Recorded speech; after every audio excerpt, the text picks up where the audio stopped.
Hello friends, welcome back to my channel. हाजिर हूँ एक नई लव स्टोरी लेकर। तो चलिए वीडियो को स्टार्ट करते हैं। कहानी की शुरुआत में हमें सनहुई को दिखाया जाता है जो बता रही होती है, अपने फादर की डेथ के बाद मैं अपनी मोम के साथ शेन फैमिली में आ गई थी। वहाँ पर वो यूनजी से मिलती है जिससे उसे प्यार हो गया था। उसे लगता है सब कुछ ऐसे ही चलता रहेगा, लेकिन एक दिन यूनजी की मोम की एक्सीडेंट की वजह से डेथ हो जाती है और यूनजी को लगता है उसकी मोम की डेथ शनहुई की मोम की वजह से हुई है, क्योंकि उसने उन दोनों को लड़ते हुए देखा था और उसने देखा कि शनहुई की मोम ने यूनजी की मोम को धक्का दिया था, जिसकी वजह से उसकी मोम ट्रक के आगे आ गई थी। वो बैठ कर रो रहा होता है। तभी शनहुई उसके लिए पानी लेकर आ जाती है, लेकिन वो पानी फेंकते हुए बोलता है, तुम्हारी वजह से मेरी मोम की डेथ हुई है, इसलिए तुम यहाँ से चली जाओ और दोबारा अपना ये थोपड़ा मेरे सामने कभी मत लेकर आना। में शनहुई एक बार में वाइन की बोतल को लेकर खड़ी हुई होती है। वो सामने बैठे हुए यूनजी को देखकर सोच रही होती है, मुझे नहीं पता था मैं दोबारा उससे इस तरीके से मिलूंगी। यूनजी बहुत सारी लड़कियों के साथ बैठा हुआ था और वो वहाँ पर जॉब करती थी। वो उसकी तरफ जाने लगती है, लेकिन धक्का लगने की वजह से उसके हाथ की वाइन की बोतल नीचे गिरकर टूट जाती है। यूनजी का फ्रेंड जी उसके पास आता है और बोलता है, तुम्हें इस वाइन की बोतल के लिए पे करना होगा। सुनकर शनहुई तो बहुत ही ज्यादा डर जाती है, क्योंकि वो बोतल बहुत ही ज्यादा एक्सपेंसिव थी। जी समझ जाता है शनहुई कॉलेज स्टूडेंट है और वो अपनी फीस पे करने के लिए यहाँ पर काम करती है, इसलिए वो उसे अपने साथ ले जाता है और बोलता है, अगर ये वाइन की बोतल तुम पूरी पी लोगी तो तुम्हें पैसे पे नहीं करने पड़ेंगे। जिसके बाद शनहुई यूनजी की तरफ देखती है, लेकिन यूनजी का ध्यान तो बाकी लड़कियों पर होता है। वो एक बार भी शनहुई की तरफ देखता नहीं है। ये देखकर शनहुई तो बहुत ही ज्यादा हर्ट हो जाती है। उसके बाद वो वाइन की बोतल उठाकर सारी वाइन पी जाती है। यूनजी उसके पास से गुजर कर जाने लगता है, लेकिन शनहुई उसका हाथ पकड़ लेती है। ये देखकर जी उन लोगों से पूछता है, तुम दोनों का क्या रिश्ता है? तो यूनजी बताता है, ये मेरी छोटी सिस्टर है। इसके बाद वो उसे बाहर लेकर आ जाता है और उसे बोलता है, क्या तुम्हारी मोम को अब मिस्टर शेन से पैसे नहीं मिल रहे हैं जो वो तुम्हें ऐसी जगह पर काम करवा रही हैं? यूनजी उसे कुछ बोलने लग जाती है, लेकिन वो बोलता है, मैं तुम्हारी मदर के बारे में कुछ नहीं सुनना चाहता। उसके बाद वो मैनेजर को वहाँ पर बुलाता है और बोलता है, मैं शनहुई को अपने साथ लेकर जा रहा हूँ। उसके बाद वो शनहुई को अपने घर पर लेकर आ जाता है और उसे बोलता है, तुम जिस भी रूम में रहना चाहती हो यहाँ पर रह सकती हो। शनहुई को बहुत ज्यादा ड्रिंक करने की वजह से वो मीटिंग होने लग जाती है। जिसके बाद वो वॉशरूम में भाग जाती है। जब वो वापस आती है तो देखती है शनहुई वहाँ से जा चुका है, इसलिए वो वहीं पर बैठी हुई सो जाती है। तो थोड़ी देर बाद यूनजी वापस आता है और उसे 2 बैग पकड़ाता है। उनमें से एक में खाना होता है और दूसरे में कपड़े होते हैं। शनहुई तो बहुत ज्यादा खुश हो जाती है, चलो ये वापस तो आ गया। नेक्स्ट सीन में शनहुई यूनजी के रूम के बाहर खड़ी हुई होती है।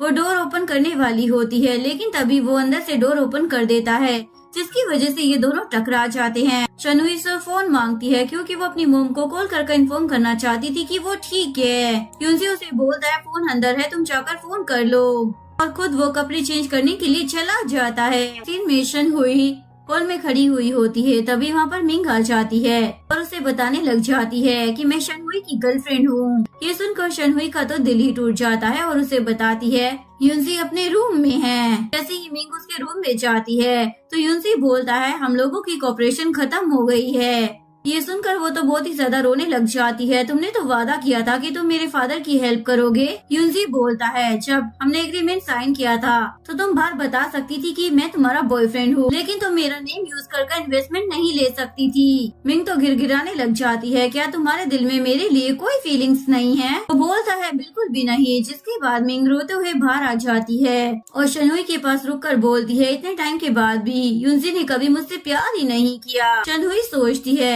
यूनजी जब इस जैसी अच्छी लड़की के साथ ऐसा कर सकता है तो वो भला वो मुझसे प्यार कैसे कर सकता है। तभी यूनजी भी बाहर आ जाता है और उसे ब्रेकफास्ट के लिए बाहर ले जाता है। नेक्स्ट सीन में वो दोनों रेस्टोरेंट में बैठे हुए होते हैं। शनहुई बोलती है, ये तो बहुत ही ज्यादा महंगा रेस्टोरेंट है, क्यों ना हम लोग बाहर जाकर किसी स्टॉल से खाना खा लें।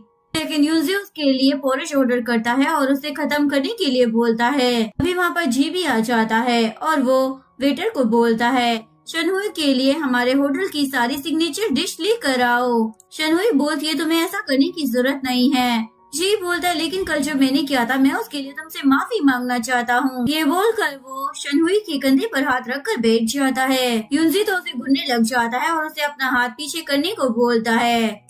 जिसके बाद वो जल्दी से बगल में बैठ जाता है। फिर वो उन दोनों से पूछने लग जाता है, तुम दोनों का सरनेम तो एक जैसा नहीं है, तो तुम दोनों भाई बहन कैसे हुए? शनहुई बताती है, हम दोनों की मदर बेस्ट फ्रेंड थी, इसलिए हम दोनों बचपन से ही साथ रहे हैं। तभी वहाँ पर सीरन आ जाती है और वो युनजी के साथ में बैठ जाती है। शनहुई उससे पूछती है, तुम यहाँ पर क्या कर रही हो? वो बताती है, मैं युनजी की गर्लफ्रेंड हूँ।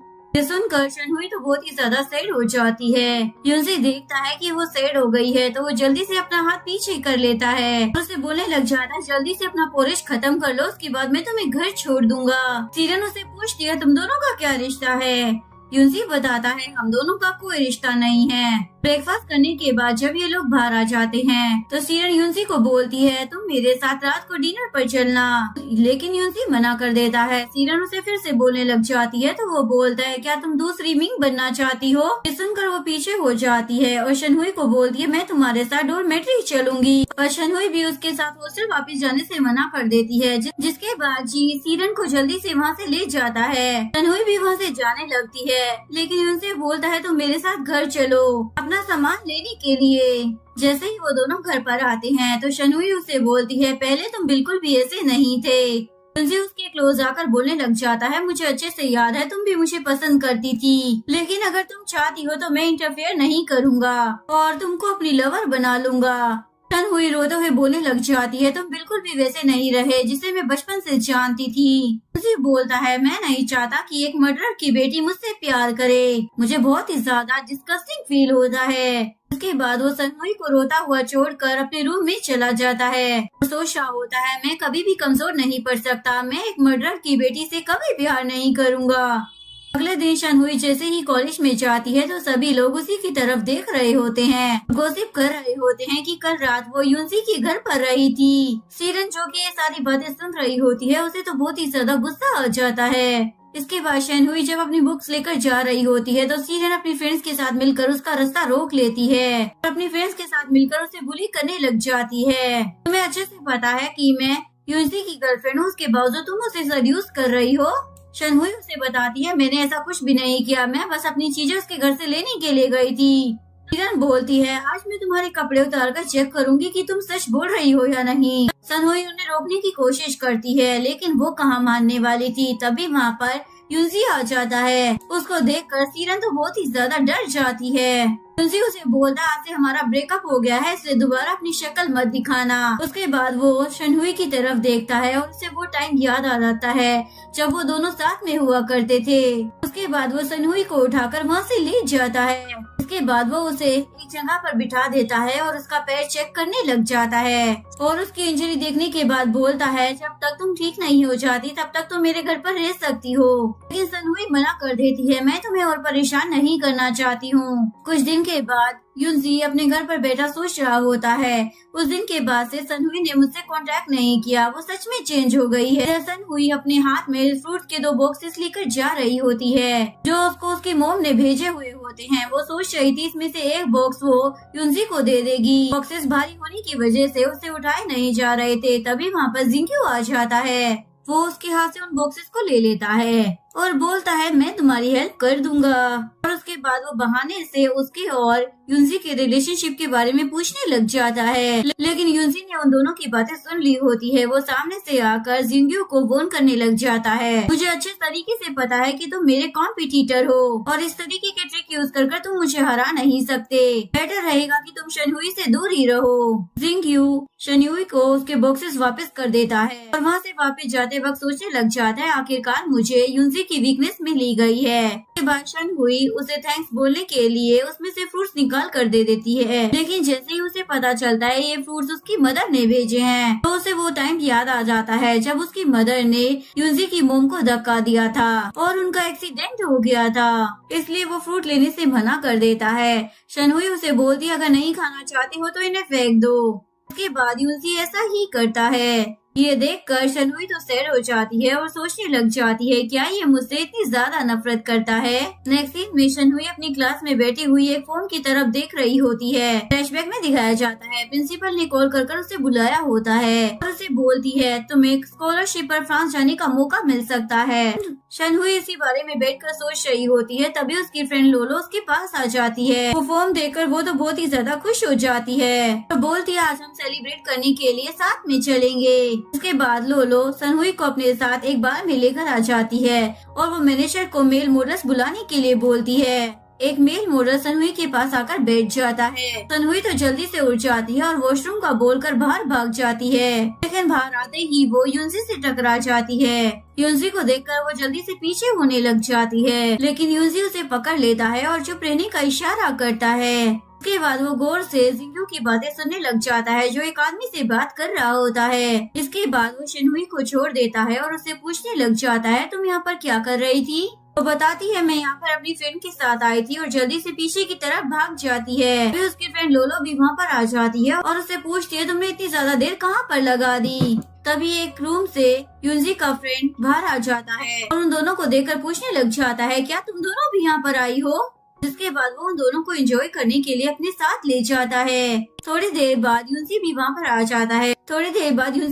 आ जाता है। उसको देखकर बहुत सारी लड़कियां उसके पास आकर बैठ जाती है। इवन युनजी उन लड़कियों को अपने आप से दूर भी नहीं करता। ये देखकर शनहुई सोचने लग जाती है ये तो बहुत ही ज्यादा बदल गया है। थोड़ी देर बाद वहाँ पर जी भी आ जाता है और वो शनहुई के पास आकर बैठ जाता है। एक आदमी उठकर जी से पूछने लग जाता है क्या शनहुई तुम्हारी गर्लफ्रेंड है। गुस्से से बोलने लग जाता है भला तुम ऐसा कैसे बोल सकते हो। लेकिन वो आदमी फिर से उससे यही बात बोलने लग जाता है तो जी गुस्से में उसे मारने के लिए उठता है, लेकिन चैन उसे रोक लेता है। उसके बाद वो आदमी युनजी के सामने बैठ जाता है और उसे बोलता है मेरे साथ गेम खेलो, अगर मैं जीत गया तो तुम्हें मुझे अपनी AI टेक्नोलॉजी प्रोडक्शन टीम में रखना होगा और अगर तुम जीत गए तो मैं तुम्हारी कोई भी कंडीशन को मानने के लिए तैयार हूँ। युनजी उसकी बात मान जाता है और वो दोनों खेलना स्टार्ट करते हैं। फर्स्ट टाइम में युनजी जीत जाता है। वो उस आदमी को बोलता है अपने आप को थप्पड़ मारो। दूसरी बार भी युनजी ही जीतता है। ये देखकर वो आदमी तो गुस्से से खड़ा हो जाता है और बोलने लग जाता है तुम चीटिंग कर रहे हो, तुम 2 बार लगातार कैसे जीत सकते हो। गुस्से में आकर वो युनजी को मारने वाला होता है, लेकिन उल्टा युनजी ही उसे अच्छे से धो डालता है। तभी शनहुई उसे आकर रोक लेती है, वरना तो वो उसे जान से ही मार देता। उसके बाद शनहुई उसे शुक्रिया अदा करने लग जाती है क्योंकि उसे लग रहा था ये सब कुछ उसने उसके लिए किया है। लेकिन युनजी उसे बोलता है तुम्हें गलतफहमी हो गई है, ये सब कुछ मैंने तुम्हारे लिए नहीं किया है। लेकिन शनहुई फिर भी उसे शुक्रिया अदा करती है क्योंकि उस आदमी को उसने सबक सिखाया था। उसके बाद वो रोते हुए वहाँ से चली जाती है। लोलो उसे रोते हुए देखती है तो वो भी उसके पीछे चली जाती है। चैन आकर युनजी को बोलने लग जाता है अगर तुम उससे प्यार करते हो तो उसे बता क्यों नहीं देते, बार बार उसे हर्ट करने की क्या जरूरत है, और तुम उस गलती के लिए उससे नफरत नहीं कर सकते हो जो कि उसने की ही नहीं है। युनजी जैसे ही उठकर बाहर आता है तो वो देखता है शनहुई लोलो के पास खड़ी होकर रो रही है। उसका ध्यान शनहुई की तरफ होता है, लेकिन वो देख नहीं पाता कि थोड़ी देर पहले वाला आदमी उस पर हमला करने वाला है। जैसे ही शनहुई ये देखती है तो वो युनजी के सामने आ जाती है, जिसकी वजह से उसके सर पर चोट भी लग जाती है। युनजी उस आदमी को किक मारकर नीचे गिरा देता है और उसके फ्रेंड्स आकर उस आदमी को पकड़ लेते हैं। जिसके बाद वो शनहुई को हॉस्पिटल में लेकर चला जाता है। डॉक्टर उसे बताता है युनजी ठीक है, उसे कोई भी इंटरनल चोट नहीं लगी है। लोलो जैसे ये मेडिकल रिपोर्ट लेने के लिए जाती है तो युनजी शनहुई के पास बैठ जाता है। अगले दिन जैसे ही वो शनहुई का फीवर चेक करता है तो उसे होश आ जाता है। शनहुई को एकदम ठीक ठाक देखकर उसकी सांस में सांस आ जाती है। उसके बाद वो शनहुई को पीने के लिए पानी देता है, उसे डांटने लग जाता है आज के बाद ऐसा वैसा कुछ करने की जरूरत नहीं है। शनहुई बोलती है ऐसा क्यों बोल रहे हो। युनजी बोलता है जब एक बार कह दिया था तो सवाल करने की जरूरत क्या है। उसके जाने के थोड़ी देर बाद ही लोलो उसके लिए फ्रूट लेकर आ जाती है और वो शनहुई को बोलती है ये सब कुछ मुझे युनजी ने ही लाने के लिए बोला था, उसने तो मुझे तुम्हारे फेवरेट फ्रूट्स की लिस्ट भी बना कर दी थी, पर जब कल तुम बेहोश थी ना तो वो तो डॉक्टर से ही लड़ने लग गया था, उन्हें हर हाल में शनहुई को बचाना ही होगा। ये देखकर शनहुई तो बहुत ज्यादा खुश हो जाती है कि युनजी अभी भी उसकी परवाह करता है। नेक्स्ट सीन में युनजी उस आदमी के सामने बैठा हुआ होता है जिसने ये सब कुछ किया होता है। युनजी के बंदों ने उसको मारकर बुरा हाल कर दिया होता है। युनजी उससे पूछता है ये सब कुछ तुमने किसके कहने पर किया है? तो वो बता देता है ये सब कुछ मुझसे जिंगयू ने करवाया था। जिसके बाद युनजी के गार्ड्स उस आदमी को वहाँ से ले जाते हैं। तभी उसे शनहुई की कॉल आ जाती है। वो उसे बोलने लग जाती है तुम मेरे घर जाकर मेरे कुछ कपड़े लेकर आ जाओ। युनजी अपने डैड के घर नहीं जाना चाहता था, लेकिन शनहुई के लिए वो मान जाता है। जैसे ही वो अपने घर पर पहुंचता है तो वो देखता है शनहुई की मदर और उसके डैड साथ में बैठे हुए हैं। देखकर उसे फिर से गलतफहमी हो जाती है, लेकिन उसे इस बात से कोई मतलब नहीं था। वो उनसे बदतमीजी करने के बाद ऊपर शनहुई के रूम में चीजें लेने के लिए चला जाता है। यहाँ पर उसे शनहुई की डायरी मिल जाती है, जिसे पढ़कर उसे पता चल जाता है कि वो स्टार्टिंग से ही उससे प्यार करती थी। उसके बाद वो हॉस्पिटल में शनहुई के पास आ जाता है। शनहुई तो उसे देखकर बहुत ही ज्यादा खुश हो जाती है। उसे बोलती है मैं तुम्हारी बात मानूंगी, आज के बाद कोई भी डेंजरस काम नहीं करूंगी। उसके बाद वो सो जाती है तो युनजी उसके पास ही बैठ जाता है। उसके बाद युनजी को एक अननोन नंबर से मैसेज आता है, क्या तुमने अपने डैड को मिसअंडरस्टैंड कर लिया है कि डैड ने शनहुई की मदर के साथ मिलकर सच में उसकी मोम को चीट नहीं किया था।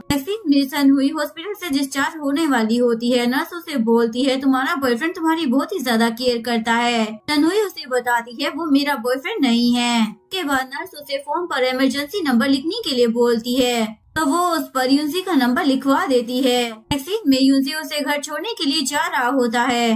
वो उसे फ्रंट सीट पर बिठा लेता है। शनहुई बोलती है तुमने मुझे यहाँ पर क्यों बिठा लिया, कि तुम्हारी गर्लफ्रेंड को बुरा न लग जाए। युनजी उसे बोलता है मेरी कोई गर्लफ्रेंड नहीं है और उसका सीट बेल्ट लगाने लग जाता है। इसके बाद वो शनहुई के कॉलेज में पहुँच जाते हैं। जिसके बाद शनहुई कॉलेज के अंदर जाने लगती है, लेकिन युनजी उसे रोक लेता है और उसे बर्थडे विश करता है और साथ ही वो उसे एक चेन गिफ्ट करता है। जिसके बाद शनहुई उसे शुक्रिया अदा करती है। तभी युनजी को उसके डैड की कॉल आ जाती है, जिसे वो पहले इग्नोर कर रहा होता है, लेकिन शनहुई बोलती है तुम्हें इग्नोर नहीं करनी चाहिए। तो वो कॉल अटेंड कर लेता है। उसके डैड उसे मिलने के लिए बुला रहे होते हैं। के बाद ये दोनों मिस्टर शैन से मिलने के लिए आ जाते हैं। मिस्टर शैन उसे बताते हैं मैं दोबारा से शादी करने वाला हूँ। युनजी गुस्से में पूछने लग जाता है इस बार वो कौन है? डैड बोलते हैं वो शनहुई की मदर है। ये सुनकर युनजी को लगता है मैंने मिसअंडरस्टैंड नहीं किया था, जैसा सोचा था वैसा ही है।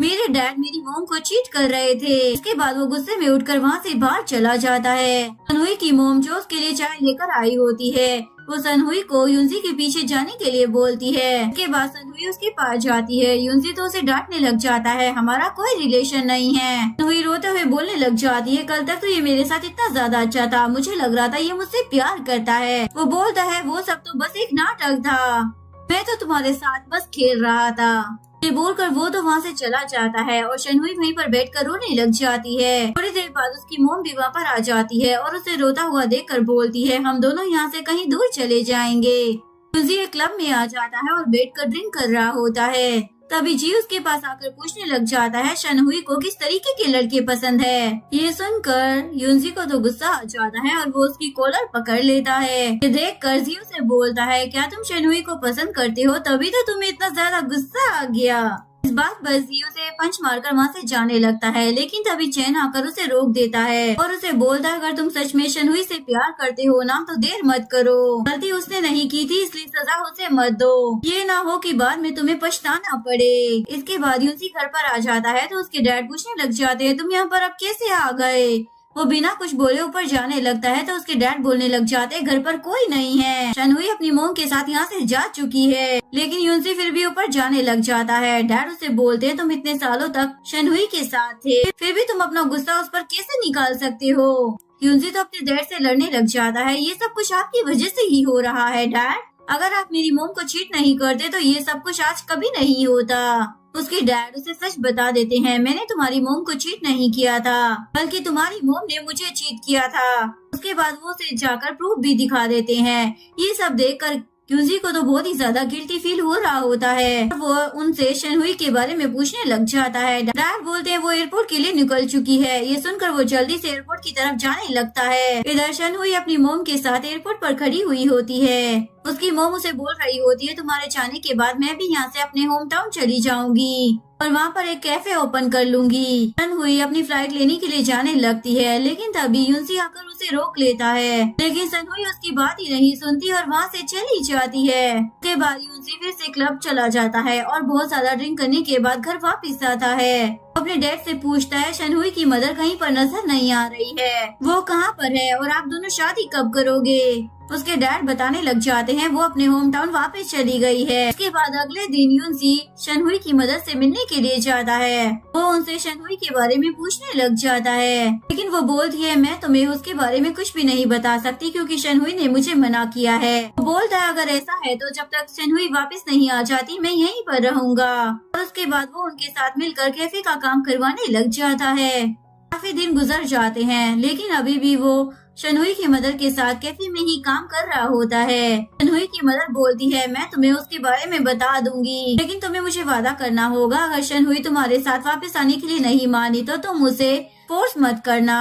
नेक्स्ट सीन में उसके हाथ में एक एनवलप होता है और वो शनहुई की यूनिवर्सिटी के बाहर खड़ा हुआ होता है। वो उसके आने का इंतजार कर रहा होता है। जैसे ही शनहुई बाहर आती है तो वो उसे एनवलप देकर बोलता है प्लीज मुझे माफ कर दो। उसके बहुत ज्यादा रिक्वेस्ट करने पर शनहुई उस एनवलप को ले लेती है, लेकिन जाकर उसे डस्टबिन में फेंक देती है। युनसी उस एनवलप को वापस निकाल लेता है और उसे ओपन कर कर देखता है। उसमें वही चेन होती है जो कि उसने शनहुई को गिफ्ट दी थी, लेकिन शनहुई ने उसे वापस कर दी थी। और उसमें एक माफीनामा भी होता है जो शनहुई ने ओपन कर कर भी नहीं देखा था। इसके बाद वो अपने फ्रेंड्स के साथ बैठकर खाना खा रही होती है। तभी उसके पास एक लड़की खाना लेकर आ जाती है और उसे बोलने लग जाती है ये उस हैंडसम मैन ने दिया। उसके बाद वो लाइब्रेरी में बैठी होती है। तभी एक लड़की उसके लिए कॉफी लेकर आ जाती है और उसे बोलने लग जाती है ये भी तुम्हारे लिए उसी हैंडसम मैन ने दिया है। नेक्स्ट सीन में शनहुई शायू के साथ एक कैफे में काम कर रही होती है। शायू का काम खत्म हो जाता है इसलिए वो वहाँ से चला जाता है। शनहुई लेकिन वहीं पर होती है। तभी एक आदमी उसके पास आता है और उसे चाकू दिखाकर बोलता है तुम मुझे अपने सारे पैसे दे दो। ये देखकर शनहुई तो बहुत ही ज्यादा डर जाती है, लेकिन तभी वहाँ पर युनसी आ जाता है। वो उस आदमी को मारता है और वहाँ से भगा देता है, लेकिन तभी उसके वो नाइफ लग जाती है। वो नाइफ उसके हाथ पर लगी थी इसलिए ज्यादा प्रॉब्लम नहीं हुई। शनहुई उसके बैंडेज करती है और उसे वहाँ से जाने के लिए बोल देती है, लेकिन युनसी उसे बोलने लग जाता है प्लीज मुझे माफ कर दो और एक और चांस दे दो। तभी वहाँ पर शायू भी टपक पड़ता है। शनहुई उसे बोलती है तुमने मुझसे कहा था तुम मुझसे प्यार करते हो, क्या अभी भी करते हो। शायू हाँ बोल देता है तो शनहुई बोलती है ठीक है तो मैं तुम्हें डेट करने के लिए तैयार हूँ। उसके बाद वो शायू को बाहर जाकर वेट करने के लिए बोलती है और शनहुई को बोलने लग जाती है अब मेरे पास बॉयफ्रेंड है इसलिए फ्यूचर में तुम मुझे परेशान मत करना। युनसी भी ओके बोलकर वहाँ से चला जाता है। वो बहुत ही ज्यादा हर्ट हो गया था और उसे समझ में आ जाता है जब वो खुद दूसरी लड़कियों के साथ होता था तो शनहुई को कैसा फील होता होगा। शायू ये सब देखने के बाद जिंग्यू को कॉल करता है और उसे बोलने लग जाता है तुम्हारा काम हो गया है। अगले दिन शायू और शनयू साथ में जा रहे होते हैं। शायू से पूछता है क्या हम लोग डेट पर जा सकते हैं। शनहुई उसे कोई जवाब दे पाती उससे पहले युनसी वहाँ पर आ जाता है और वो उसका हाथ पकड़कर अपनी तरफ कर लेता है। शायू से पूछने लग जाता है ये लड़का कौन है। शनहुई बोलती है ये मेरा बड़ा भाई है, लेकिन हमारा ब्लड का रिलेशन नहीं है। शायू युनसी के साथ फ्रेंक होने की कोशिश करता है, लेकिन वो तो उसे इग्नोर मार देता है। शायू से बोलता आज रात हम दोनों डेट पर जाने वाले हैं, क्या तुम भी हमारे साथ जाओगे। नेक्स्ट सीन में वो भी उनकी डेट में उसके साथ चला जाता है। शायू तो बार बार शनहुई की अटेंशन पाने की कोशिश कर रहा होता है, लेकिन युनसी बार बार बीच में बोल पड़ता है। तभी शनहुई को उसकी मोम की कॉल आ जाती है, जिस वजह से वो बहुत ही ज्यादा परेशान हो जाती है। उसके बाद वो फौरन से वापस जाने के लिए निकल जाती है। इधर शनहुई की मदर अपने कैफे के बाहर खड़ी हुई होती है और एक औरत उन्हें बोल रही होती है ये कैफे मेरे हस्बैंड का है, इसलिए तुम्हें ये कैफे खाली करना होगा। अभी वहाँ पर शनहुई शायू के साथ आ जाती है। वो औरत उससे लड़ने लग जाती है। शनहुई बोलती है मैं आपको आंटी इसलिए बुला रही हूँ क्योंकि मैं आपकी रिस्पेक्ट करती हूँ। मेरे डैड और आपके हस्बैंड बहुत ही अच्छे फ्रेंड थे, लेकिन आप अपनी लिमिट क्रॉस कर रही हैं। ये कैफे मेरी मोम ने अपनी मेहनत से खड़ा किया है।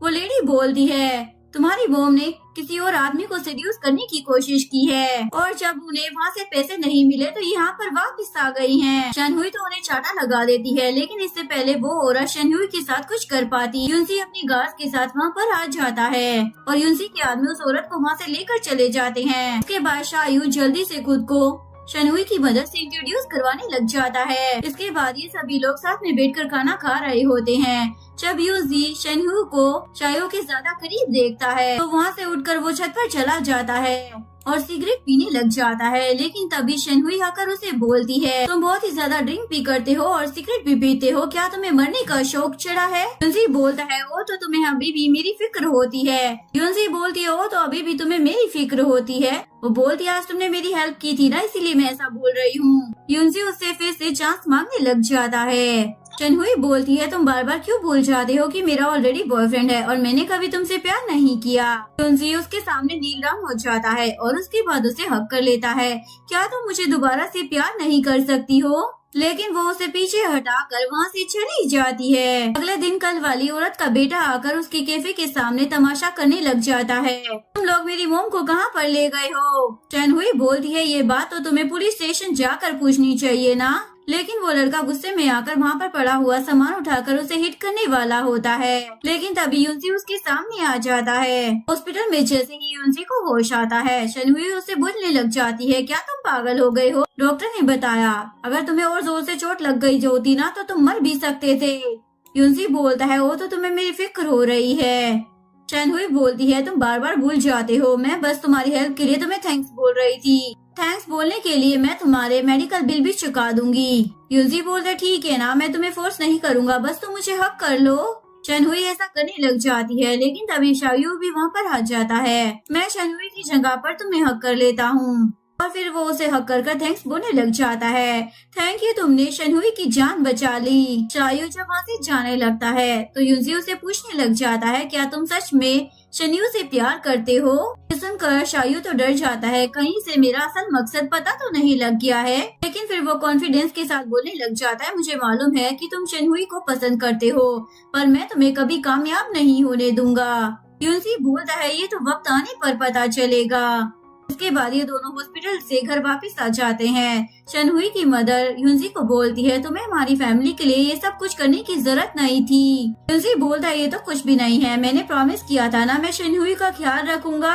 तभी वहाँ पर शायू भी आ जाता है। यूजी शनहुई की अटेंशन लेने के लिए जानबूझकर बोल रहा होता है, मेरे सर में दर्द हो रहा है और मुझे चक्कर भी आ रहे हैं। यूजी उसे बोलती है, तुम अभी यहाँ से चले जाओ, मैं तुमसे बाद में आकर मिल लूंगी। उसके बाद वो यूजी को जाकर बेंच पर बिठाती है और उससे पूछने लग जाती है, क्या अब तुम्हें ठीक फील हो रहा है? तभी उसकी मोम भागती हुई उसके पास आ जाती है और उसे बताने लग जाती है, तुम्हारे अंकल की कॉल आई थी, वो मुझे बोल रहे थे कि मेरे बेटे को छोड़ दो, पर मैंने तो तुम्हारे साथ कुछ भी नहीं किया। तभी यूजी खड़ा होकर बोलता है, आप उनको कॉल कर बोल दो, वो कंपनसेशन दे दे, उसके बाद उनका बेटा घर आ जाएगा। शनहुई की मदर वहाँ से चली जाती है। शनहुई उसे बोलती है, तुम्हें चोट लगी है पर तुम अपनी हरकतों से बाज नहीं आ रहे हो। यूजी उसके करीब आकर बोलता है, क्या तुम्हें खुशी नहीं हुई कि मैं तुम्हारी हेल्प कर रहा हूँ? उसके दिल की धड़कनें तो तेज हो जाती है और वो उसे दूर हटाकर बोलती है, मुझे भूख लगी है, और वहाँ से भागते हुए सोचने लग जाती है, मैं फिर से कमजोर नहीं पड़ सकती हूँ और अब मैं उसकी बातों में नहीं आऊंगी। इसके बाद ये दोनों वापस से सिटी जा रहे होते हैं। शनहुई की मदर उसके लिए बहुत सारे फ्रूट्स के बॉक्स रख देती है। शनहुई बोलती है, मॉम ये तो बहुत ही ज्यादा है, मैं अकेला कैसे खाऊंगी?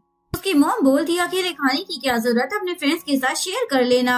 वो अपनी मॉम को अकेला छोड़कर नहीं जाना चाहती थी, लेकिन उसकी मॉम बोलती है, सिटी में तुम्हारे पास बहुत सारी अपॉर्चुनिटीज होंगी, तुम्हें यहाँ पर कभी नहीं मिलेंगी, इसलिए तुम अपना करियर मेरी वजह से खराब मत करो।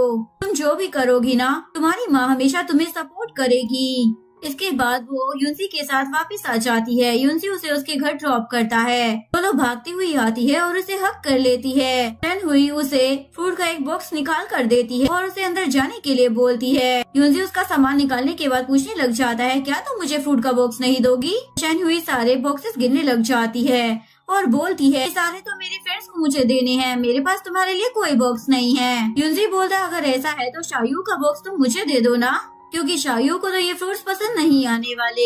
लेकिन शनहुई ऐसा करने से मना कर देती है।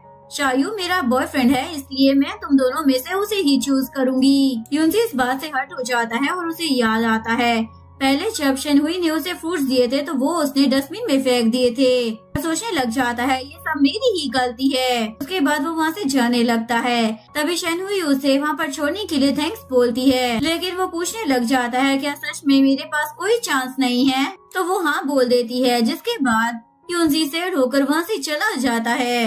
उसके बाद शनहुई अपने घर पर बैठी हुई होती है। उसे शन ग्रुप से काम करने के लिए ऑफर आया होता है। लोलो पीछे से आकर ये देख लेती है और खुश होते हुए बोलने लग जाती है मैं भी वहीं पर जॉब करती हूँ, अब हम दोनों साथ में वहाँ पर काम करेंगे, कितना मजा आएगा ना।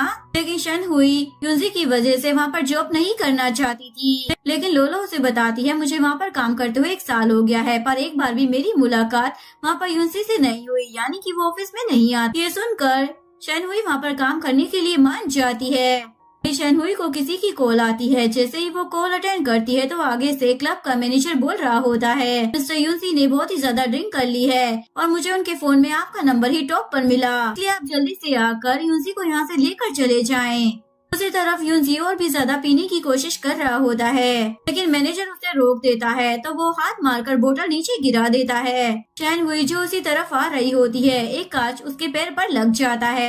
ये देखकर यूनजी तो बहुत ही ज्यादा पैनिक हो जाता है और मैनेजर को मेडिसिन लाने के लिए भेज देता है। मैनेजर मेडिसिन लाकर उसे दे देता है। उसके बाद वो शनहुई की मलहम पट्टी करने लग जाता है, लेकिन शनहुई उसे मना कर देती है। वो खुद ही अपनी बैंडेज करती है और उसे पूछती है क्या तुम मेरे साथ चलोगे, लेकिन यूनजी तो दूसरी तरफ मुंह फुलाकर बैठ जाता है। शनहुई बोलती है ठीक है, अगर तुम नहीं आना चाहते तो मैं यहाँ से जा रही हूँ।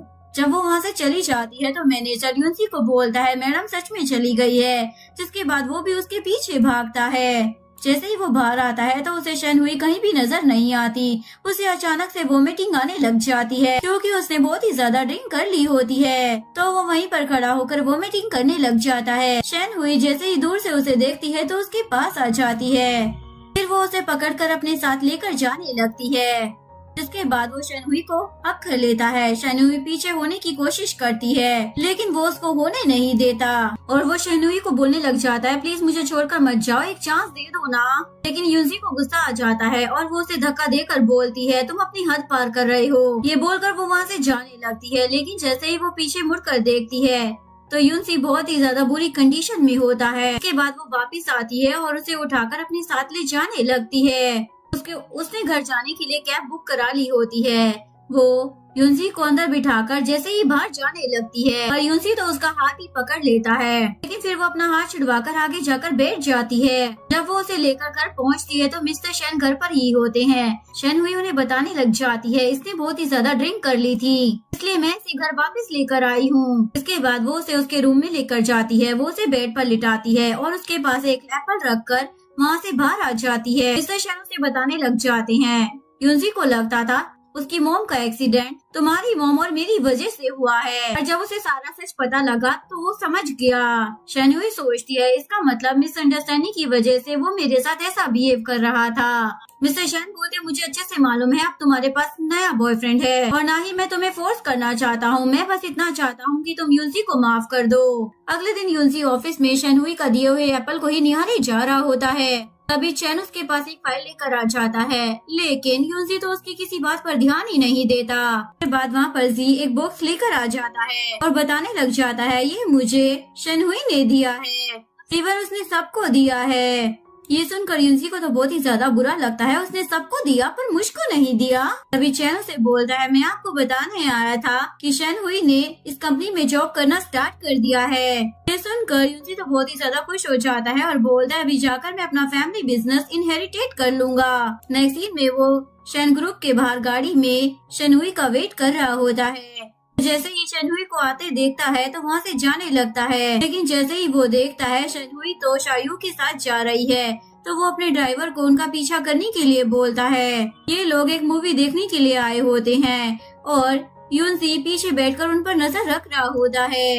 वो देखता है शायू तो शनयू के करीब जाने लग रहा है। ये देखकर वो अपने हाथ में पकड़ी हुई बुक चबाने लग जाता है, लेकिन जैसे ही वो देखता है शनयू उसे पीछे कर देती है तो उसे सुकून मिल जाता है। मूवी देखने के बाद जैसे ये दोनों बाहर आते हैं तो एक लड़की आकर शनहुई को बताने लग जाती है हैंडसम से मैन ने आपके लिए फ्लावर भेजे हैं। जैसे ही वो फ्लावर्स लेने लग जाती है तो शायू वो फ्लावर्स ले लेता है और उसे बोलने लग जाता है तुम्हें वॉशरूम जाना था ना, पहले वहाँ चली जाओ। जैसे ही वो वॉशरूम चली जाती है तो वो उन फूलों को लेकर यूनजी के पास आ जाता है और उसे बोलता है मुझे अच्छे से मालूम है ये फ्लावर्स तुमने उसके लिए भेजे थे, पर तुम ऐसी हरकतें करना बंद कर दो क्योंकि अब वो मेरी गर्लफ्रेंड है। यूनजी बोलता है तुम उससे कोई प्यार व्यार नहीं करते, आज तक तुमने उसके लिए किया ही क्या है, तुम आज वैलेंटाइन डे था और तुमने उसे फ्लावर्स तक नहीं दिए। शायू बोलता है ये हमारा मैटर है, इसमें तुम इंटरफेयर मत करो, और वो फ्लावर्स डस्टबिन में फेंक देता है। यूनजी वहाँ से चला जाता है। थोड़ी देर बाद शनियू भी वहाँ पर आ जाती है। वो आकर अपने फ्लावर्स के बारे में पूछने लग जाती है तो शायू उसे झूठ बोल देता है, बोलता है मैंने वो फ्लावर्स किसी और लड़की को दे दिए, मुझे लग रहा था शायद तुम्हें वो पसंद नहीं आए होंगे। ये सुनकर शनहुई तो सेट हो जाती है। शायू बोलता है मैं तुम्हारे लिए दूसरे फ्लावर्स ले आऊंगा, तो वो मना कर देती है। इसके बाद शायू साइड में आ जाता है और जिंग्यू को कॉल करता है और उसे बोलता है अब मैं तुम्हारा साथ नहीं दे सकता क्योंकि यूनजी और शनयू को मुझ पर शक हो गया है, इसलिए अब मैं शनहुई से ब्रेकअप करने वाला हूँ। लेकिन जिंग्यू उसे बोलता है मुझे समझ में आ रहा है तुम्हें अब शनयुई से प्यार हो गया है, इसलिए तुम मेरा साथ नहीं देना चाहते हो ना, पर भूलो मत मैंने तुम्हारी कंपनी में तुम्हारी कितनी ज्यादा हेल्प की थी, अगर तुम मेरा साथ नहीं दोगे तो मैं ही कुछ कर लूंगा। नेक्स्ट सीन में शनहुई कंपनी में आई होती है जहाँ उसे पता चलता है यूनजी उसके असिस्टेंट की जॉब करने वाला है। ऐसे ही उसे ये बात पता चलती है वो साइड में आकर लोलो को कॉल करती है और उसे बोलने लग जाती है तुमने तो कहा था यूनजी कंपनी में नहीं आता, तो वो मेरी असिस्टेंट की जॉब कैसे कर रहा है। लोला बोलती है मुझे नहीं मालूम क्या चल रहा है, पर अचानक से उसने अपना फैमिली बिजनेस इनहेरिटेट कर लिया है और उसने बोला है कि वो स्टार्टिंग से स्टार्ट करेगा। ये सब सुनने के बाद वो सोचने लग जाती है अब मुझे उस यूनजी से छुप कर रहना होगा। तभी यूनजी उसके पीछे से आ जाता है। शनयुई उसे देखकर डर की मारी गिरने वाली होती है। यूनजी उसे बचा लेता है और पूछता है क्या तुम्हें मेरा यहाँ पर आना पसंद नहीं आया। शनहुई बोलती है तुम्हारे पास खुद की एक कंपनी है, इवन शन ग्रुप भी तुम्हारा है, तो तुम यहाँ पर मेरे असिस्टेंट की जॉब क्यों कर रहे हो, जबकि मैं यहाँ पर बस एक नई एम्प्लॉय हूँ। यूनजी बोलता है मैं भी तो यहाँ पर नया हूँ और मुझे नहीं पता शन ग्रुप में क्या चल रहा है, और तुम यहाँ पर एक टीम लीडर हो, तुम्हारे साथ रहकर मैं यहाँ पर ज्यादा सीख सकता हूँ। नेक्स्ट दिन में वो दोनों ऑफिस में बैठे हुए होते हैं। शनहुई यूनजी की तरफ देखकर सोच रही होती है ये इतना ज्यादा बुरा भी नहीं है। यूनजी उसे पूछता है क्या मैं प्यारा लग रहा हूँ, तो शनहुई सीधा होकर बैठ जाती है। तभी एक लड़की यूनजी को फ्लावर देकर जाती है जो उसने मंगवाए होते हैं। यूनजी उस फ्लावर्स को सेट करने लग जाता है। शनहुई उसे पूछती है कि आप वैलेंटाइन डे वाले दिन वो फ्लावर्स तुमने मुझे दिए थे, तो यूनजी इस बात से मना कर देता है। नेक्स्ट सीन में शनहुई अपने प्रोजेक्ट पार्टनर के साथ बैठी हुई होती है।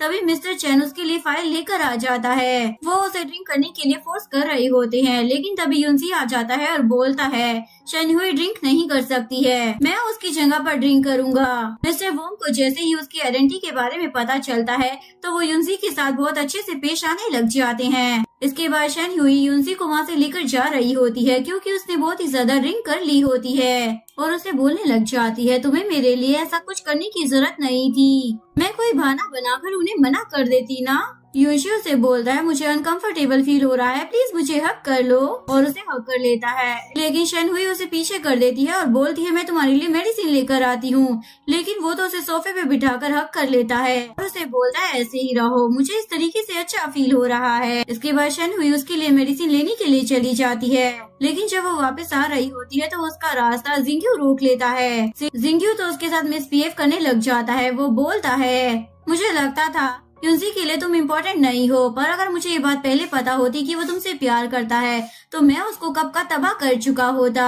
उस यूनजी ने मुझसे मेरा सब कुछ छीन लिया था, यहाँ तक कि मेरी मोम भी, और उसके साथ बदतमीजी करने लग जाता है। लेकिन तभी वहाँ पर यूनजी आ जाता है। वो जिंग्यू को बुरी तरीके से मारना शुरू कर देता है। शनहुई उसे रोक लेती है। थोड़ी दूर आने के बाद शनयू उसे पूछने लग जाती है वो किस बारे में बात कर रहा था। यूनजी उसे बताता है वो मेरी मोम का नाजायज बेटा था, उसे लगता है उसकी मोम को मैंने ही छीना है, इसलिए वो मुझसे बदला लेना चाहता था, और उसे पता चल गया कि तुम मेरे लिए बहुत ही ज्यादा इम्पोर्टेंट हो, इसलिए वो तुम्हें हार्म करना चाहता था। शनयू को समझ आ जाता है यूनजी इसलिए प्रिटेंड करता था कि वो उसे प्यार नहीं करता ताकि कोई उसे हर्ट न कर सके, और उसे पूछती है उस दिन तुमने जो कहा था क्या वो सच था।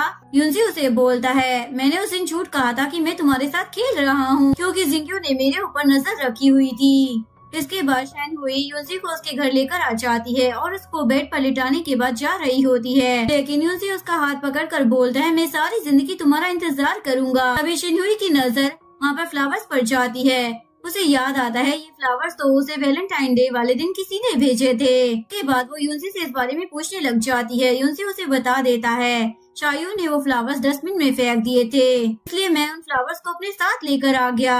शैन हुई उसे सॉरी बोलने लग जाती है क्योंकि शायू ने उससे झूठ बोला था। इसी वजह से उसने उसे गलत भी समझा और फिर वो उसके दिए हुए फ्लावर्स को लेकर वहाँ से चली जाती है। यूजी तो ये देखकर बहुत ही ज्यादा खुश हो जाता है कि उसने उसके फ्लावर्स को एक्सेप्ट कर लिया है। अगले दिन वो फिर से उसके लिए फ्लावर्स लेकर आया होता है, लेकिन तभी वो दो लड़कियों की बातें सुनता है। वो बोल रही होती है, शैन हुई तो अपने बॉयफ्रेंड के साथ खड़ी थी और वो बहुत ही ज्यादा लविंग कपल लग रहा होता है। दूसरी तरफ शैन हुई अपने ऑफिस में होती है, तभी उसे शायू की कॉल आती है। वो उसे मिलने के लिए बुलाता है।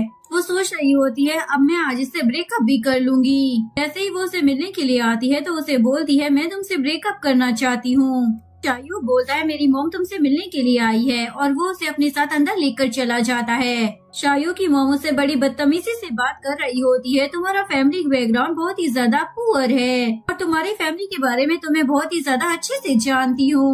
मेरा बेटा तुमसे शादी करना चाहता है, इसलिए मजबूरन मुझे तुम दोनों की डेट फिक्स करनी होगी। लेकिन शायू की बात बीच में ही काट कर वॉशरूम में चली जाती है। जैसे ही वो वॉशरूम से बाहर आती है वो देखती है शायू की मोम बाहर ही खड़ी है। शायू की मोम उसे बोलती है, तुम खुद ही मेरे बेटे की जिंदगी से दूर चली जाओ, क्योंकि हम लोगों ने शायू की शादी पहले ही किसी और से फिक्स कर दी है। शैन हुई बोलती है, मुझे आपकी बात समझ में आ रही है, पर मुझे क्या करना है इसके लिए आप मुझे फोर्स नहीं कर सकती हैं। शैन हुई जैसे ही होटल से बाहर आती है तो शायू उसके पीछे आ जाता है। शैन हुई बोलती है, हमें ब्रेकअप कर लेना चाहिए क्योंकि हम दोनों ही एक दूसरे को यूज कर रहे थे। हम दोनों एक दूसरे के लिए परफेक्ट मैच नहीं हैं। नेक्स्ट वीक में शैन हुई घर पर बैठकर सोच रही होती है, जब मैं कल यूजी से मिलूंगी तो उसे बता दूंगी कि मैंने शायू से ब्रेकअप कर लिया है। ये जानकर वो तो बहुत ही ज्यादा खुश हो जाएगा, लेकिन तभी उसका दरवाजा नॉक होता है। वो जैसे ही दरवाजा खोलती है तो सामने यूजी खड़ा होता है। यूजी उसे हक कर लेता है। शैन हुई उसे दूर करने की कोशिश करती है, लेकिन यूजी बोलता है, बस एक बार हक करने दो, ये मेरा आखिरी हक है। शैन हुई उससे पूछती है क्या हुआ है, क्योंकि वो रो भी रहा होता है। यूजी बोलता है, कल मैं बिजनेस ट्रिप पर जा रहा हूँ। शैन हुई बोलती है, तो इतना ज्यादा ड्रामा क्यों क्रिएट कर रहे हो, क्योंकि बिजनेस ट्रिप पर जाना इतनी बड़ी बात थोड़ी थी, वो वापस आ ही जाता। नेक्स्ट सीन में दिखाया जाता है शैन हुई घर पर बैठे सोच रही होती है, यूजी को बिजनेस ट्रिप पर गए हुए 1 महीना हो गया है, पता नहीं वो वापस कब आएगा। तभी उसे कुछ जलने की स्मेल आने लग जाती है। दूसरी तरफ यूजी जो हाथ में शैन हुई का लॉकेट पकड़े हुए बैठा होता है, तभी उसे लोलो की कॉल आ जाती है। वो उसे बताती है शैन हुई मुसीबत में फंस गई है। इसके बाद हमें हॉस्पिटल का सीन दिखाया जाता है, जहाँ पर शैन हुई एकदम से उठती है। लोलो उसे फटाफट से हक कर देती है और बोलती है, अच्छा हुआ तुम होश में आ गई। शैन हुई उससे पूछने लग जाती है, मुझे किसने बचाया था। लोलो झूठ बोल देती है कि तुमको बचाने के लिए फायर फाइटर आए थे। थोड़ी देर बाद वहाँ पर डॉक्टर आ जाता है और उसे बोलने लग जाता है, अच्छा हुआ उस आदमी ने टाइम पर आकर तुम्हें बचा लिया, वरना तुम्हारा बचना बहुत ही ज्यादा मुश्किल था। उस आदमी को खुद भी बहुत ज्यादा चोटें लगी हुई थी, लेकिन उस आदमी को अपनी बिल्कुल भी परवाह नहीं थी, वो तो सिर्फ तुम्हारी ही परवाह कर रहा था। शैन हुई पूछती है, वो आदमी कौन था और कैसा दिखता था, लेकिन डॉक्टर को याद नहीं था। थोड़ी देर बाद वहाँ पर शायू आ जाता है। शैन हुई उससे पूछने लग जाती है, क्या तुमने मुझे बचाया था। ये बंदा भी झूठ बोल देता है, हाँ मैंने ही बचाया था। शैन हुई उसके हाथ चेक करती है, लेकिन उसके हाथ पर जलने का कोई भी निशान नहीं होता। उसे पता चल जाता है कि शायू उसे झूठ बोल रहा है और वो गुस्से में बोलने लग जाती है, तुम्हें मुझे झूठ बोलने की जरूरत नहीं है, चुपचाप कर यहाँ से चले जाओ। जैसे ही लोलो उसके पास वापस आती है तो शैन हुई रोते हुए उससे पूछने लग जाती है, मुझे किसने बचाया था, मुझे ये बात बता क्यों नहीं देती हो। लोलो भी उसे बता देती है, तुम्हें यूजी ने बचाया था, पर उसने मुझे बताने से मना किया था। शैन हुई यूजी को कॉल करती है, पर यूजी उसकी कॉल अटेंड ही नहीं करता। नेक्स्ट सीन में शैन हुई हॉस्पिटल से डिस्चार्ज होने वाली होती है। थोड़ी देर बाद जी भी वहाँ पर आ जाता है। वो उसे कुछ बोलने वाला होता है, लेकिन चैन उसके मुंह पर हाथ रख देता है और बोलने लग जाता है, अच्छी बात है, आज तुम हॉस्पिटल से डिस्चार्ज हो रही हो। शैन हुई उनसे यूजी के बारे में पूछती है, लेकिन वो लोग झूठ बोल देते हैं कि उन्हें यूजी के बारे में कुछ भी नहीं मालूम। उसके बाद वो मिस्टर शेन के पास जाती है और उनसे यूजी के बारे में पूछने लग जाती है। मिस्टर शेन बोलते हैं, मैंने यूजी को वादा किया था कि मैं किसी को कुछ नहीं बताऊंगा। वो बस चाहता है कि तुम शायू के साथ खुश रहो। शिनहुई बोलती है, पर मैंने तो शायू के साथ ब्रेकअप कर लिया है। तो मिस्टर शेन उसे बता देते हैं कि यूजी हॉस्पिटल में है। जैसे ही वो हॉस्पिटल में उससे मिलने के लिए पहुंचती है तो यूजी उसे बोलता है, क्या तुम्हें पता लग गया है मैंने तुम्हें बचाया था और मुझ पर तरस खाकर मेरे पास आई हो। लेकिन शिनहुई बोलती है, ऐसी बात नहीं है, मैं तुमसे सच में प्यार करती हूँ। मुझे ये बात में रियलाइज हुई कि शायू को तो मैंने कभी प्यार किया ही नहीं था। मैंने तो शायू से पहले ही ब्रेकअप कर लिया था। ये सुनकर यूजी तो बहुत ही ज्यादा खुश हो जाता है। तभी वहाँ पर उसका मैनेजर भी आ जाता है। यूजी पूरी तरीके से ठीक नहीं हुआ था, इसलिए वो बेहोश हो जाता है। जैसे ही यूजी को होश आता है, शिनहुई रोते हुए बोलने लग जाती है, ये सब मेरी गलती है। यूजी बोलते ऐसी बात नहीं है, सबसे अच्छी बात यह है कि हम दोबारा से एक हो गए। शिनहुई बोलती है, हम इतनी आसानी से एक नहीं हो सकते, मैं फिर से मुझे पटाना होगा क्योंकि अभी तक मैंने ये फीलिंग महसूस ही नहीं की है। जिसके बाद यूजी बोलता है, जब तक तुम पट नहीं जाती मैं तुम्हें पटाने की हर कोशिश करूँगा। के बाद वो उसे खींच कर हक कर लेता है, लेकिन वो पीछे हो जाती है, मैं तुम्हारे लिए पानी लेकर आती हूँ। उसके बाद चैन आकर यूजी के पास कुछ फाइल्स के बारे में डिस्कशन कर रहा होता है, लेकिन यूजी तो बस शिनहुई को याद कर स्माइल किए जा रहा होता है। चैन से पूछता है, तुम्हारा ध्यान कहाँ पर है? तो यूजी बताता है, शिनहुई मेरे पास वापस आ गई है। इवन उसने शायू के साथ ब्रेकअप भी कर लिया है। चैन बोलता है, ये तो अच्छी बात है, ये बताओ तुम वापस कंपनी में कब आओगे? वो बोलता है, इस बारे में तो हमें शिनहुई से पूछना पड़ेगा क्योंकि मैं उसका असिस्टेंट हूँ। नेक्स्ट सीन में शिनहुई अपने ऑफिस में बैठकर काम कर रही होती है। तभी उसे यूजी की कॉल आ जाती है। वो उसे पूछता है, तुम मुझसे मिलने के लिए कब आओगी? मैं यहाँ पर बोर हो रहा हूँ, 2 दिन हो गए हैं, तुम मेरे पास ही नहीं आई। शिनहुई तो स्माइल कर फोन कट करने वाली होती है। यूजी उसे रोक कर बोलता है, तुम कुछ भूल रही हो। फ्लैशबैक में दिखाया जाता है, शिनहुई ने उसे बोला था, अब से तुम रोज मुझे मेरे नाम से बुलाओगी। फ्लैशबैक में दिखाया जाता है, यूजी ने बोला था कि अब से तुम मुझे रोज मेरे नाम से बुलाओगी क्योंकि डॉक्टर ने कहा था कि इसे खुश रहना चाहिए, इससे वो जल्दी ठीक हो जाएगा।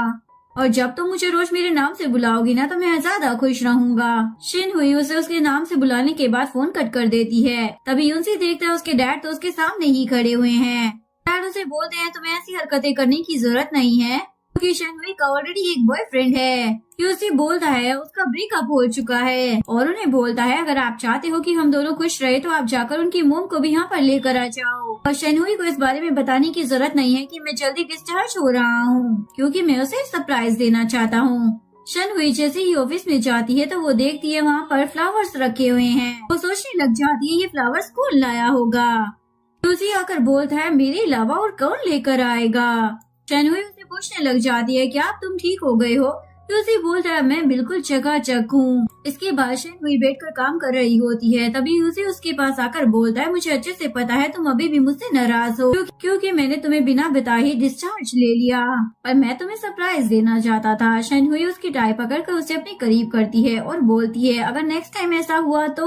और उनकी बात बीच में ही रह जाती है क्योंकि एक एम्प्लॉय फाइल्स लेकर वहाँ पर आ जाती है और बाहर जाकर चीखते हुए वह सबको बताने लग जाती है जो वो अंदर देख कर आई थी। नेक्स्ट सीन में ये दोनों मूवी देखने के लिए आए होते हैं। शिनहुई बोलती है, ये तो वही मूवी है ना जो मैंने शाओयू के साथ देखी थी। यूजी बोलता है, मुझे ये बात अच्छी नहीं लगी, तुम बस उन्हीं चीजों को याद रखो जब तुम मेरे साथ होती हो। शिनहुई तो उसे जेलस होता हुआ देखकर स्माइल करने लग जाती है। यूजी उसके लिए बबल टी ऑर्डर करता है। शिनहुई पूछती है, तुम्हें इस बारे में कैसे पता कि मुझे बबल टी पसंद है? यूजी बोलता है, जब तुम पहले मेरे घर पर रहती थी तो रोज बबल टी पिया करती थी। मूवी देखने के बाद वो दोनों रोड पर वॉक कर रहे होते हैं। यूजी उसे पूछता है, क्या तुम्हें वो मूवी पसंद आई? शिनहुई बोलती है, मुझे तो पसंद आई, पर मुझे अच्छे से पता है तुम्हें इस तरीके की मूवी पसंद नहीं है। यूजी बोलता है, जो चीज तुम्हें पसंद होगी वो मुझे भी पसंद होगी। शिनहुई बोलती है, क्या तुम मुझे किस करना चाहते हो? यूजी को तो उसकी बात पर यकीन ही नहीं हो रहा था, इसलिए बोलता है, तुम खुद ही किस कर दो। शिनहुई ऐसा ही करती है, लेकिन जैसे ही वो पीछे हटती है तो यूजी उसे किस करने लग जाता है। तभी वहाँ पर फायरवर्क भी होने लग जाता है। तो देखकर शिनहुई तो काफी ज्यादा खुश हो जाती है, खुशी लग जाती है, यहाँ पर इस टाइम पर फायरवर्क कैसे हो गया? फिर वो समझ जाती है ये सब यूसी ने उसके लिए करवाया है। उसके बाद शनहुई आज रात के लिए यूसी को अपने घर पर रहने के लिए बोलती है। अगले दिन जैसे ही शनहुई उठती है तो उसे साइड टेबल पर एक एनवलप मिलता है। जैसे ही वो उसे ओपन कर देखती है तो उसमें वो माफीनामा होता है तो उसने फेंक दिया होता है। ये जो देखकर उसे रोना आ जाता है, इसलिए वो भागी हुई यूजी के पास आती है और बोलती है मैंने तुम्हें माफ कर दिया है, मैं तुम्हें डेट करने के लिए तैयार हूँ। यूजी तो ये बात सुनकर बहुत ज्यादा खुश हो जाता है और उसे हक कर लेता है। शनहुई उसे बोलती है तुमने मुझे कहा था तुमने पहली नजर में ही मुझे पसंद कर लिया था। यूजी बोलता है ऐसा ही था पर कुछ मिसअंडरस्टैंडिंग की वजह से ये बात मैं तुम्हें बता नहीं पाया। जब तुम स्टडी के लिए अब्रॉड चली गई थी ना तब मुझे समझ में आया कि मैं तुमसे कितना ज्यादा प्यार करता हूँ। उसके बाद वो उसे बोलता है मैं तुम्हारे साथ सोना चाहता हूँ। नेक्स्ट सीन में ये दोनों एक ही बेड पर लेटे हुए होते हैं। यूजी उसे पीछे से हक करने वाला होता है। शनहुई उसे बोलती है तुमने सिर्फ एक बेड पर सोने की बात करी थी, इसलिए एडवांटेज लेने की कोशिश मत करो क्योंकि अभी तक हमने मैरिज सर्टिफिकेट भी नहीं लिया है। यूजी बोलता है अगर ऐसी बात है तो हम अभी जाकर मैरिज सर्टिफिकेट ले आएंगे, लेकिन शनहुई उसे रोक देती है अभी तक तो तुमने मुझे फ्लावर और रिंग भी नहीं दिए, बिना प्रपोज किए तुम मुझसे शादी कैसे कर सकते हो। यूजी बोलता है ठीक है तो मैं अभी जाकर पहले रिंग लेकर आ जाता हूँ। शनहुई बोलती है तो मुझे छेड़ना बंद कर दो, लेकिन वो बोलता है मैं तुम्हें परेशान नहीं कर रहा बल्कि सच में मैं तुमसे प्यार करता हूँ, हमेशा मैंने तुम्हें अपनी वाइफ ही समझा है और तुम ही मेरी वाइफ बनोगी। तभी शनहुई को अपनी मोम की आवाज आती है। यूजी उसे बताता है मेरे डैड सुबह जाकर तुम्हारी मोम को ले आए थे। नेक्स्ट सीन में शनहुई अपनी मोम के साथ होती है। उसकी मोम उससे पूछती है क्या सच में तुम यूजी से शादी करना चाहती हो। वो बोलती है पहले हम दोनों के बीच में मिसअंडरस्टैंडिंग हो गई थी पर मैं पहले से ही उससे ही प्यार करती थी। इसके बाद जैसे ही वो अंदर आती है तो यूजी उन्हें बोलता है फिक्र मत कीजिए, मैं आपकी बेटी का ख्याल बहुत ही अच्छे से रखूंगा। वो बोलती है मुझे तुम पर पूरा यकीन है। अभी यूजी के डैड वहाँ पर आ जाते हैं और वो शनहुई की मोम के पास बैठ जाते हैं और बोलने लग जाते हैं फाइनली हमारी फैमिली कंप्लीट हो ही गई। ये बात सुनकर ये दोनों एक दूसरे की तरफ देखकर स्माइल करने लग जाते हैं और यहीं पर इस कहानी का डी एंड हो जाता है। अगर आपको वीडियो अच्छी लगी हो तो प्लीज वीडियो को लाइक करें, चैनल को सब्सक्राइब करें, न्यू अपडेट्स के लिए बेल आइकन का बटन प्रेस करें। मिलते हैं नेक्स्ट वीडियो के साथ, तब तक के लिए सारंगे, बाय बाय।